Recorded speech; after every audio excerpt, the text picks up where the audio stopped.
آپ لوگوں نے اکثر حدیث میں دیکھیں ان کا نام سنا ہوگا کہ یہ کون ہے، تو یوزلی دل چاہتا ہے کہ ہم دیکھیں کہ ان کی لائف سٹائل کیا تھا، یہ کیا کرتے تھے. جیسے آج کل نہیں ہوتا کہ آج کل تو خیر سے جو بھی جس کو بھی ہم نے اپنا وہ بنایا ہوتا ہے، آئیڈیل بنایا ہوتا ہے، تو ہمارا دل چاہتا ہے کہ ہمیں پتہ چلے کہ وہ کیسے رہتے ہیں، کیا پہنتے ہیں، کہاں جاتے ہیں، کیا کھاتے ہیں. تو ہمارے سٹار تو جو ہے ہم ان کے بارے میں بات کریں گے نا. تو حسن بصری جو تھے یہ ام سلمہ کا میں نے آپ کو پہلے بتایا تھا. آج آپ ان کا ایک اور روپ دیکھیں گے اور ہمیں سیکھنے کو اتنا ملتا ہے، کیونکہ ہمارے سب کے گھروں میں الحمدللہ کسی نہ کسی لیول پہ کوئی نہ کوئی کام کرنے والا رہتا ہے. تو اس سے ہمیں سیکھنے کو یہ ملے گا کہ ان کے ساتھ جو ام سلمہ تھی ان کا سلوک کیسا تھا. کہ کہتے ہیں کہ یہ ان کی ایک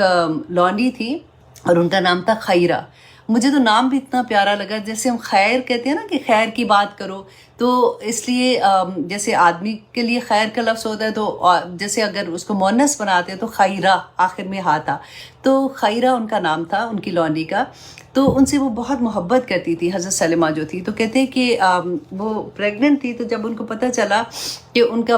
بچہ پیدا ہوا ہے تو ان کو ام سلمہ کو بہت شوق تھا کہ میں جلدی سے بچہ دیکھوں. تو انہوں نے ان کو پیغام بھیجا، اور پیغام بھیجا سوری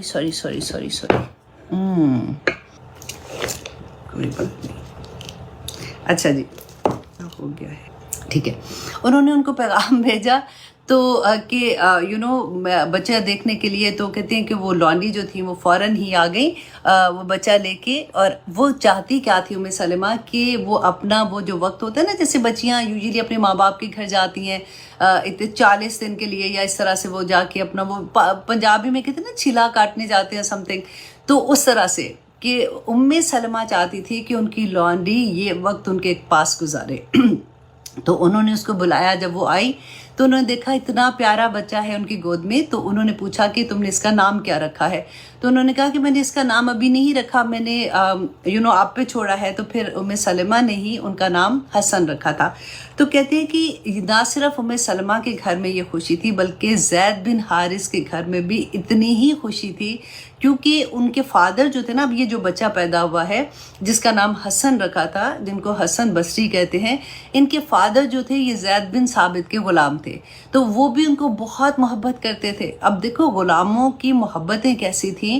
کہ ان کو کہتے ہیں کہ اتنی محبت کے ساتھ پالا. اور پھر دیکھیں ان کے بچے پھر کس مقام پہ پہنچے ہیں نا. تو یہاں سے ہمیں کیا سبق ملتا ہے کہ اگر ہم کسی ایک کی زندگی، ان لوگوں کی زندگیوں میں سے، کیونکہ ہمارے گھروں میں کام کرنے والے ہوتے ہیں، ان کے بچے بھی تو اسکول جاتے ہیں، تو اگر ہم ان کی ذمہ داری اس طرح سے لے لیں جیسے ہم اپنے بچوں کا خیال رکھتے ہیں کہ ان کی اسکول جانے کی عمر ہے، ان کی فیس پے ہو رہی ہے کہ نہیں، وہ ہوم ورک کر رہے ہیں کہ نہیں، وہ اسکول جا رہے ہیں کہ نہیں، تو آپ دیکھیں کہ کتنی بڑی خیر دنیا میں آ سکتی ہے. مجھے یاد ہے میرے جو ہسبینڈ ہیں ان کے دادا نے ایک بچہ، وہ کہتے ہیں کہ گھر میں کام کرنے والی تھی، تو جب بچے اسکول جاتے تھے نا تو اس کو شوق ہوتا تھا، تو اس کو بھی گاڑی میں بٹھا لیتے تھے کہ چل چل آجا آجا. تو اس کو بھی داخل کرا دیا انہوں نے ساتھ ہی، اور وہی بچوں کے ساتھ وہ ادھر ادھر پھرتا پھراتا وہی پڑھتا رہا. اس زمانے کی بات میں آپ کو بتا رہی ہوں. تو وہ جب ماشاءاللہ وہ اتنا لائق ہوا کہ وہ پھر پائلٹ بنا. اور پھر اس ایک بچے نے اپنی پوری زندگی، فیملی کی جو زندگی تھی، جو اس کی بہنیں سٹل کام کر رہی تھی ادھر ادھر لوگوں کے گھروں میں، لیکن اس کی وجہ سے پھر اس کا اپنا خاندان اور پھر اس کے خاندان کے بچے جو ہے وہ پڑھنا لکھنا شروع ہو گئے اور پورے خاندان کے حالات بدل گئے. ابھی میں ریسنٹلی پاکستان جب گئی تھی، یہ میں نے آپ سے پہلے بھی شیئر کیا، یہ باتیں بہت ضروری ہوتی ہیں، اس سے موٹیویشن ملتا ہے، کیونکہ ہمارے گھروں میں یہ کچھ ہے، ہم جانتے ہیں، ہمارے گھروں میں کام والے ہوتے ہیں، تو پھر ہمارا بھی دل چاہتا ہے کہ اگر کوئی اور اتنی خیر کا کام کرے تو ہم کیوں پیچھے رہ جائیں. اگر ہم پاکستان میں نہیں ہیں، ہم باہر ہیں، تو پاکستان میں جو بھی ہمارے امی کے گھر میں، ہمارے بہن بھائیوں کے گھر میں جو کام والے ہیں، ہم ان کا بھی پوچھ سکتے ہیں کہ ان کے کتنے بچے ہیں، وہ کیا کر رہے ہیں، وہ اسکول جا رہے ہیں کہ نہیں. تو ان کے گھر میں جب میں گئی تو میں اتنا، ہم جیسے فارمل میں بٹھا دیتے ہیں نا، گیسٹ تو وہیں بیٹھے ہوتے ہیں، تو ایک اتنا پیارا سا بچہ نا ایک چیئر پہ بیٹھا ہوا، تو وہ فون لے کے کھیل رہا تھا. تو سندس ان کا نام ہے، جن کا توقیر بھائی کیا. توقیر بھائی کو میں نے پوچھا، میں نے کہا کہ یہ بچہ جو ہے یہ ان کے بیٹا امریکہ سے آیا ہوا تھا، تو میں نے سوچا کہ یہ اس کا بچہ ہے. تو ایسے یہ اس کا بچہ ہے، تو انہوں نے کہا کہ نہیں نہیں نہیں، یہ ہمارے کام والے جو ہے نا یہ ان کا بچہ ہے، لیکن اس کو انہوں نے اسی اسکول میں جیسے بیکن ہاؤس میں اس کو داخل کرایا ہوا تھا، تو کہتے رہتا وہ ادھر ہی اپنی امی کے پاس رہتا ہے، لیکن ہوم ورک کرانے کے لیے یا کھانا کھاتا ہے تو اس کو بلا لیتے ہیں، یا اس طرح سے وہ آ کے پورا دکھا رہا ہے، اور وہ اتنا کانفیڈنٹ بچہ کہ جیسے گھر کا بچہ ہوتا ہے، تو اسی طرح سے وہ اسکول جاتا ہے۔ اب اس دفعہ جب میں گئی تو وہ کہتی ہائے اتنی ٹینشن ہے اس کا، تو پتہ نہیں کون سا دن وہاں پہ سیلیبریٹ ہونا ہے، اس کا وہ یونیفارم وہ والا نہیں ہے جو اس نے پہن کے اس دن جانا ہے، تو مجھے یہ ہے کہ میں جلدی گھر جاؤں اور میں نے اس کا وہ یونیفارم بھی لینا ہے۔ تو آپ دیکھیں، میں کہتی ہوں کہ وہ جو کہتے ہیں نا کہ اللہ کے ولی، یہ ایسے لوگ اللہ کے ولی ہوتے ہیں، ان کو کوئی بڑی بڑی چیزیں نہیں کرنی پڑتی، کچھ زیادہ شو آف نہیں کرنا پڑتا یا کچھ بھی۔ اللہ سبحانہ تعالیٰ نے کیسے کیسے لوگوں، اسی سے تو دنیا قائم ہے۔ تو اللہ سبحانہ تعالیٰ ہم سب کو انسانیت کی اس لیول کی بھی خدمت کرنے کی توفیق عطا کرے۔ تو یہ حسن بصری جو تھے، پھر ان کا نام جو ہے وہ سلمہ نے رکھا۔ تو کہتی جب وہ کام کر رہی ہوتی تھی تو اکثر اس کو گود میں اٹھا کے اسے کھیلتی رہتی تھی، اور اسی طرح سے یہ جو حسن بصری ہے یہ بڑے ہوتے گئے، اور جب وہ بڑے ہوئے تو پھر یہ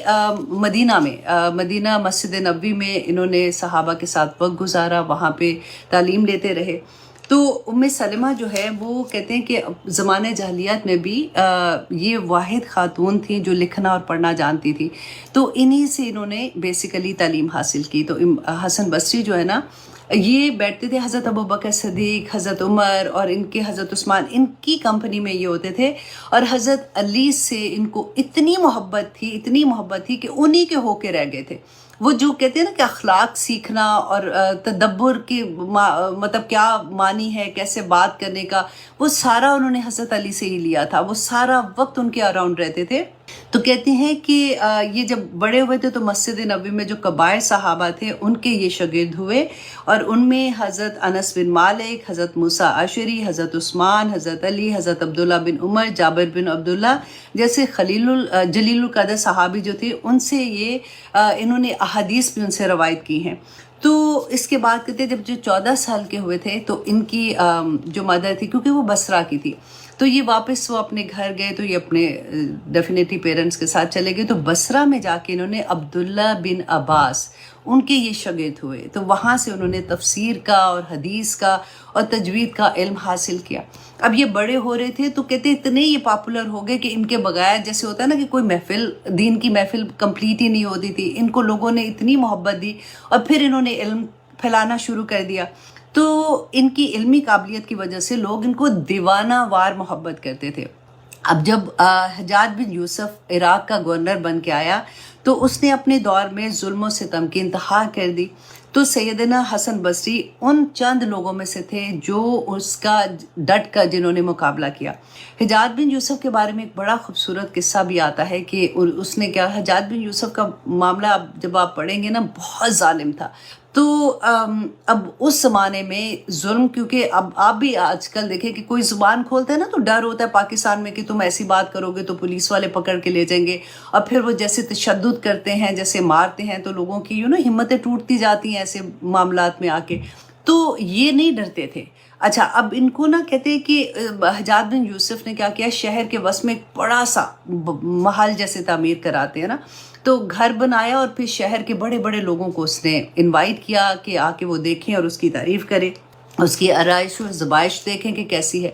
تو انہوں نے سوچا کہ حسن بصری جو ہے، انہوں نے سوچا رحمہ اللہ علیہ کہ دس از دا گولڈن چانس کہ میں اس وقت لوگوں کو دنیا کی محبت اور آخرت کی محبت کے بارے میں اس کا ڈفرینس بتا سکوں گا، کیونکہ اس وقت لوگ ایکچولی اس سچویشن میں ہوتے ہیں جس وقت وہ دیکھ رہے ہوں گے یا کچھ بھی۔ تو کہتے ہیں کہ جب یہ گئے ہیں وہاں پہ، یہ سوچ کے گئے، تو انہوں نے پھر لوگوں کو جھنجھوڑتے ہوئے کہا کہ ہمیں یہ معلوم ہے کہ فرعون نے اس سے بھی زیادہ خوبصورت اور عالیشان محلات تعمیر کیے تھے، لیکن اللہ نے فرعون کو ہلاک کر دیا اور اس کے محلات کو تباہ کر دیا۔ کاش کہ یہ حجاج کو معلوم ہو جائے کہ آسمان والا اس سے ناراض ہے اور زمین والے اس کو دھوکہ دے رہے ہیں۔ کتنا پیارا سینٹنس ہے کہ زمین والے تو اس کے ڈر کے مارے اس کی تعریفیں کر رہے ہیں، واہ واہ کر رہے ہیں، سب کچھ کر رہے ہیں، تو اللہ سبحانہ تعالیٰ تو اس سے ناراض ہے اس بات پہ۔ وہ پورے جوش و خروش اور ولولے کے ساتھ بول رہے تھے، کہتے الفاظ جو تھے وہ تیروں کی طرح اس کے منہ سے نکل رہے تھے، کچھ لوگوں نے حجاج کے ظالمانہ فطرت کی وجہ سے یہ کہا کہ اب بس کریں، کیونکہ ایسا نہ ہو کہ یہی باتیں آپ کو ہلاکت میں ڈال دیں۔ بالکل آج کی سچویشن بھی آپ دیکھ لیں کہ وہی سینٹنس نہیں لگتے۔ ہم کہتے ہیں جی زمانہ بدل گیا، کوئی نہیں بدلا۔ آنیسٹلی بات وہ جیسے رسول اللہ نے فرمایا تھا نا کہ آخری وقت ایسا آئے گا کہ حرام کا لوگ نام چینج کر کے، اس کے لیبل چینج کر کے حلال بنانے کی کوشش کریں گے۔ وہی باتیں آج بھی ہیں کہ چیزیں نام بدل گئے ہیں، جگہ بدل گئی ہیں، لیکن حالات بالکل ویسے کے ویسے ہیں۔ اور کہتے ہیں کہ حسن بصری نے اس نیک دل انسان کو کہا، اب یہ غور کریں کیونکہ آپ میں سے ہر کوئی داعی دین ہے نا اور سیکھ رہا ہے، قرآن کا علم حاصل کر رہا ہے۔ تو حسن بصری نے کہا کہ میرے بھائی، اللہ نے اہل علم کو یہ عہد لیا ہے کہ وہ ظلم پر بغیر کسی خوف کے قسط مطلب انصاف پر قائم رہیں گے اور حق کا پرچار کریں گے، کہ جہاں پر وہ دیکھیں گے وہاں پہ حق کی بات کریں گے اور وہ ڈریں گے نہیں حق کی بات کرنے سے۔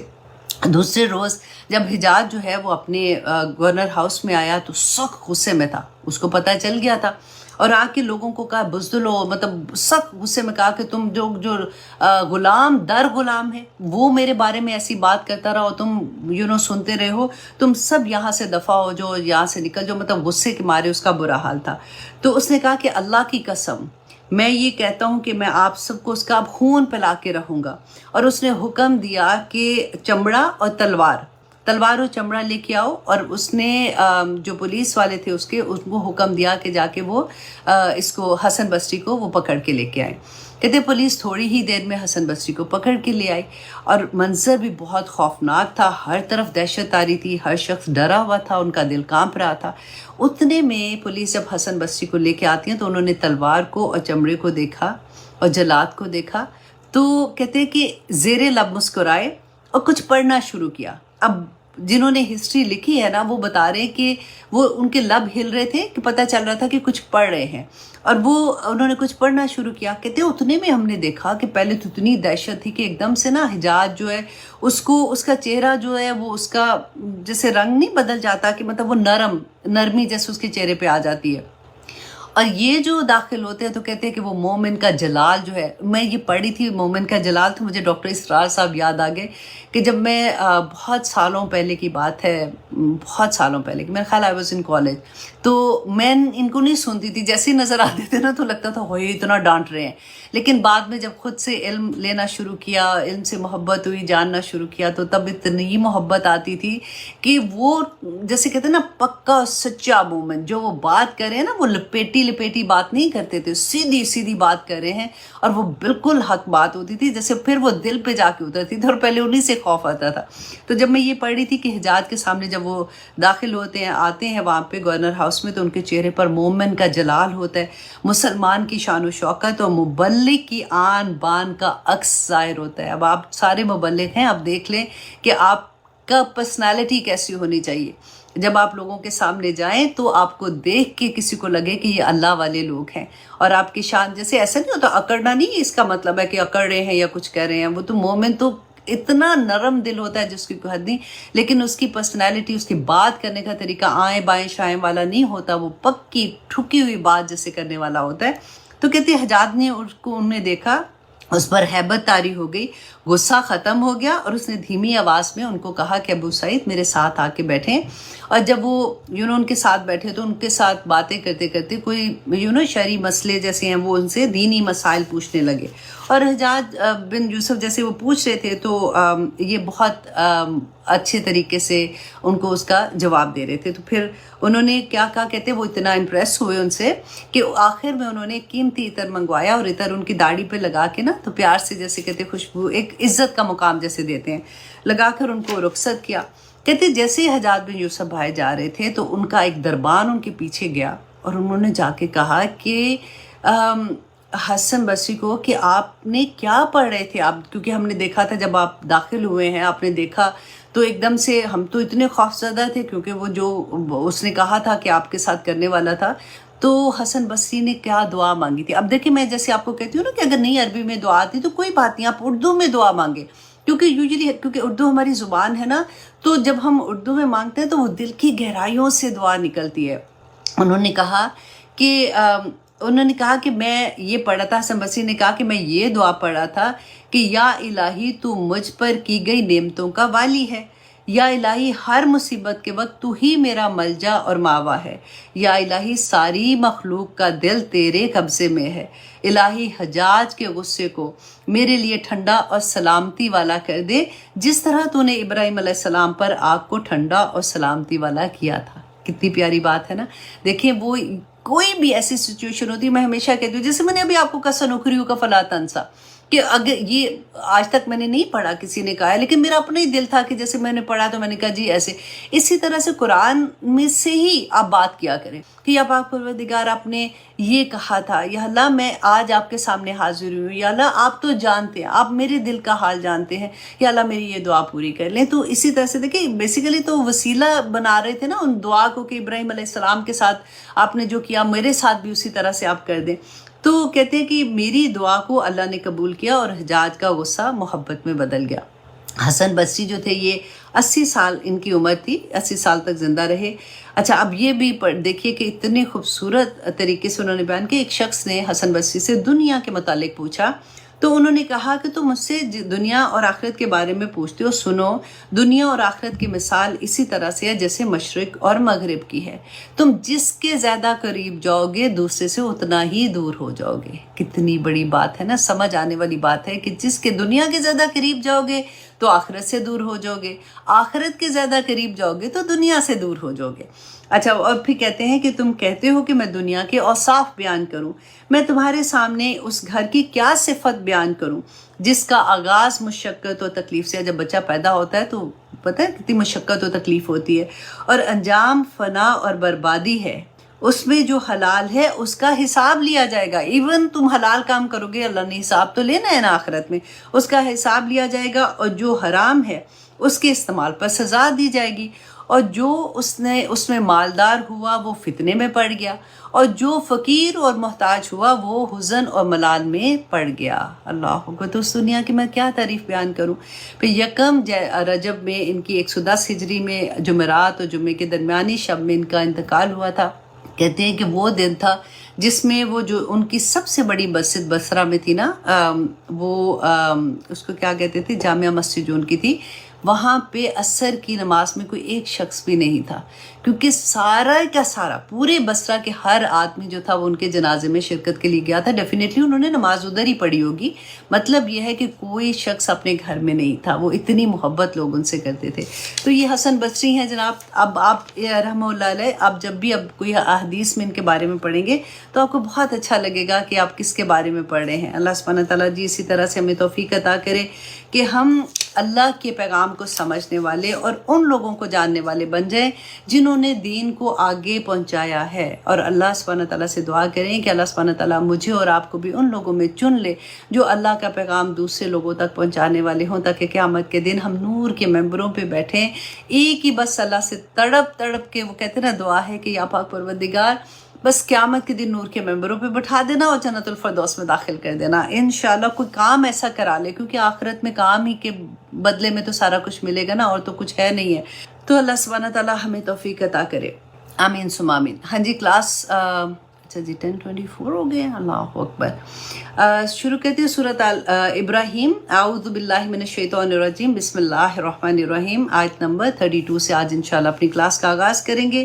اب دیکھتے ہیں کہ اللہ سبحانہ تعالیٰ نے آیت نمبر 32 میں کیا فرمایا ہے۔ اس سے پہلے آپ دیکھیے کہ اللہ سبحانہ تعالیٰ نے فرمایا تھا کہ اے نبی صلی اللہ علیہ وسلم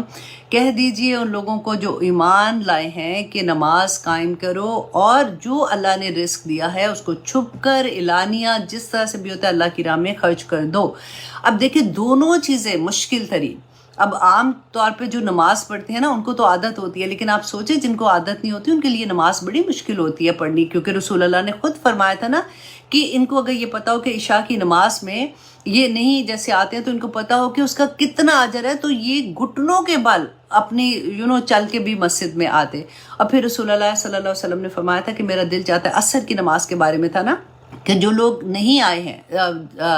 اذان کی آواز سن کر بھی نہیں آئے، میرا دل چاہتا ہے کہ میں کسی کو کہوں کہ وہ اقامہ کرے اور نماز پڑھائے اور میں جا کے ان لوگوں کے گھر جلا دوں۔ اگر ان کو بچوں کا ڈر نہ ہوتا اور اس گھر میں کہ میں مطلب ان کا ایکچولی اس حدیث کا مقصد جو تھا نا وہ یہ نہیں کہ گھر جل رہے ہیں تو ہائے ایسے کیسے کہہ دیا، اس کی آپ انٹینسٹی دیکھیے کہ رسول اللہ کو اتنا دکھ تھا کہ کیسے ہو سکتا ہے کہ نماز کا ٹائم ہے اور لوگ اپنے گھروں میں بیٹھے ہوئے اور مسجد میں نہیں آئے۔ تو سیکنڈ چیز یہ تھی کہ مال تھی، مال کی محبت۔ آپ دیکھیں آج کل ہمارا خدا سب کا دنیا میں تو مال ہی بن گیا ہوا ہے نا، اسی کی خاطر سارا کچھ کام ہو رہا ہوتا ہے کہ غلط بھی کام اسی کے لیے تو ٹھیک بھی کام ہمارے خدا ہم نے خود ہی سے بنا لیے۔ وہی بات رسول اللہ نے کہا تھا کہ ہر زمانے کے بت فرق ہیں، تو آج کا سب سے بڑا بت جو ہے نا وہ ہمارے دل کے اندر ہمارا مال ہی ہے۔ تو انہی دو چیزوں کو اللہ سبحانہ تعالیٰ نے فرمایا تھا کہ اس دن جس دن کوئی بیع مطلب کوئی خرید و فروخت نہیں ہوگی، کیونکہ مال تو وہاں پہ ہوگا نہیں، خرید و فروخت کس کی ہوگی؟ اعمال کی خرید و فروخت ہوگی، جو نیک عمل کیے ہوں گے، جو